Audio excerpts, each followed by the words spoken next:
Eh, Básicamente se apoya en tres grandes impuestos.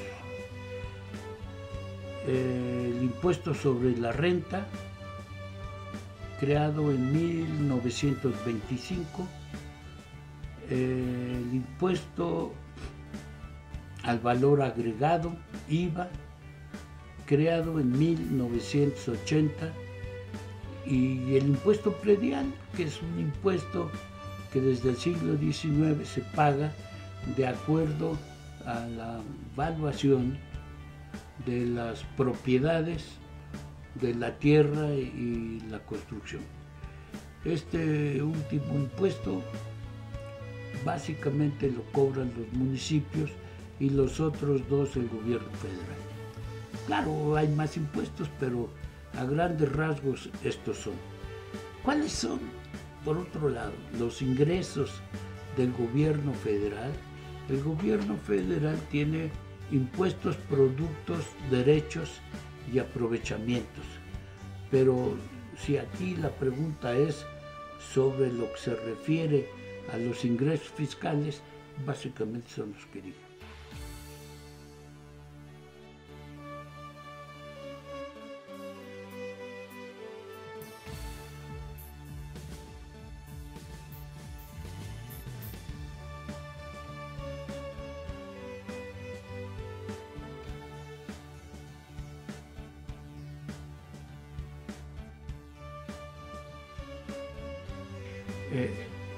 Los orígenes datan desde que nacimos como país independiente.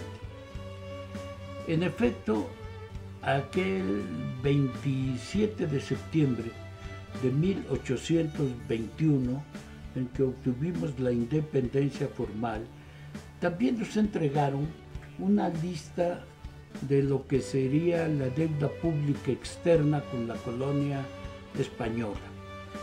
Resulta que el presupuesto nacional para 1820 era del orden de 20 millones de pesos, y esos 20 millones, 10 millones eran pagados directamente a la colonia, como al imperio, como una renta que paga la colonia al país colonizador. Entonces, los pagadores de impuestos, normalmente los ricos que vivían en la Nueva España, cuando obtuvimos la independencia dijeron, bueno, pero de mis impuestos, si nada más la mitad se queda aquí y ya la mitad no le vas a pagar, porque eran 20 millones y eran 10 y 10, no le vas a pagar a España, pues entonces cóbrame la mitad de los impuestos. Y ahí empezó la pugna por pagar impuestos, pugna en la que no pudieron prosperar ni Iturbide, ni Guadalupe Victoria, ni los demás. Y desde entonces hay una pugna en la cual las clases empresariales, en términos muy generales, han sido renuentes a pagar con la carga que les corresponde por estar en el país donde nos encontramos. Y esto ha sido con una cara, con otra cara, de otra manera, permanente, y estamos en el siglo XXI, y la reforma fiscal, vaticino, va a tener piedras difíciles de remover, porque las empresas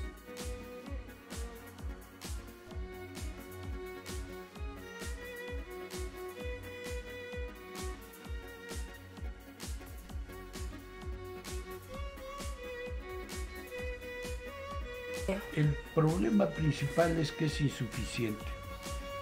Y entonces, con todo y que es del orden del 10% lo que se captura, aquí va algo que es todavía más doloroso. Mientras que, sin ser país petrolero, Bolivia, y Haití recaudan el 9%, México apenas llega al 10%. Y eso que más de 2 o 3 puntos son pagados íntegros por Pemex. Entonces somos un país petrolero, el cual le cobra los impuestos más altos que alguna empresa petrolera del mundo pague. Bueno, la segunda pregunta es muy sencilla. ¿Por qué la reforma, en el momento que salgan los considerandos, toda iniciativa de ley lleva unos considerandos? Y es fundamental leer los considerandos para que sepamos cuál es la causa por la cual el gobierno considera que debe de hacerse una reforma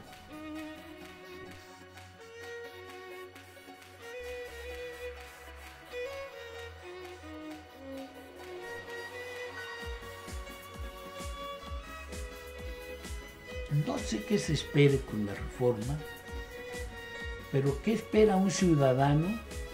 Es que con la reforma fiscal se puedan subsanar una parte sustantiva de los problemas que tenemos y que encaucen o tracen el rumbo del país para ver por dónde seguimos y cómo seguimos. No creo que haya una maravilla que de pronto te diga vamos a pasar del 10 al 25% en un año, en 2 años, en 3 años, en 4. No lo creo. Pero sí creo que nos podemos trazar un rumbo para ir en él y en un plazo muy mediano acabar con la pobreza y llegar al desarrollo. México tiene el potencial para hacerlo, tiene la gente joven para hacerlo y hay muchísimos que con entusiasmo entregarían su energía para lograrlo.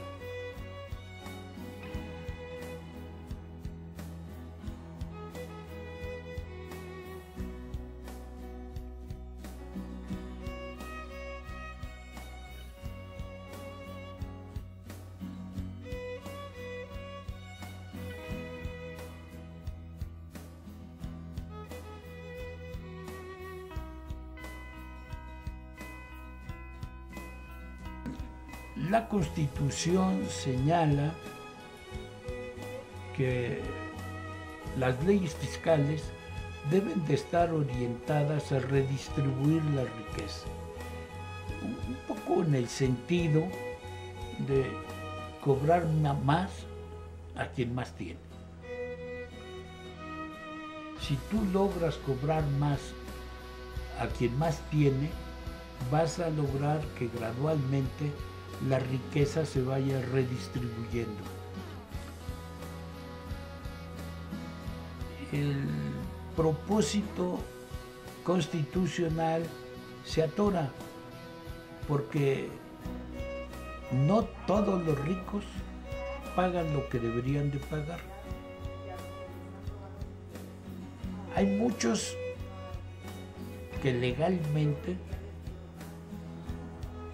pagando lo que deben de pagar, pagan una miseria, y hay muchos más que ilegalmente tuercen el camino de la ley para no pagar lo que deben. La relación es estrecha porque todos los sectores productivos del país están relacionados con la reforma energética, la reforma fiscal. Y la energética, que incluye Pemex, es básica para esto, porque Pemex es el principal pagador de impuestos del país. Pero, ¿cuál primero? Pues primero la reforma fiscal, porque con la reforma fiscal tú vas a decir hasta dónde le vas a permitir a Pemex liberar recursos. Si tú ves que la reforma fiscal al terminar deja a Pemex con ese inequitativo sistema, quiere decir que el dinero de más que paga Pemex es dinero que básicamente no van a pagar las otras empresas. A mí me da la impresión de que si se hubiera intentado la reforma energética primero, obviamente Pemex va a demostrar claramente por qué es injusto que pague tanto, y cuando llegara la reforma fiscal, los empresarios dirían: o me dejas la ley como está, o yo no te pido que te metas en esto, porque evidentemente me vas a meter una puñalada. No, mejor primero la fiscal, políticamente conviene, así que así sea, y después de que salga la fiscal, que ya calculaste que te va a alcanzar para tantísima cosa que hace falta en el país, entonces ya digas, bueno, pues a Pemex le toca tanto y a los ricos lo demás, que es lo que ya le aumentaron. La reforma es una manera eufemista de decir: tenemos que ajustar la injusticia que hemos estado cometiendo, cargándole la mano a Pemex en favor de las empresas privadas.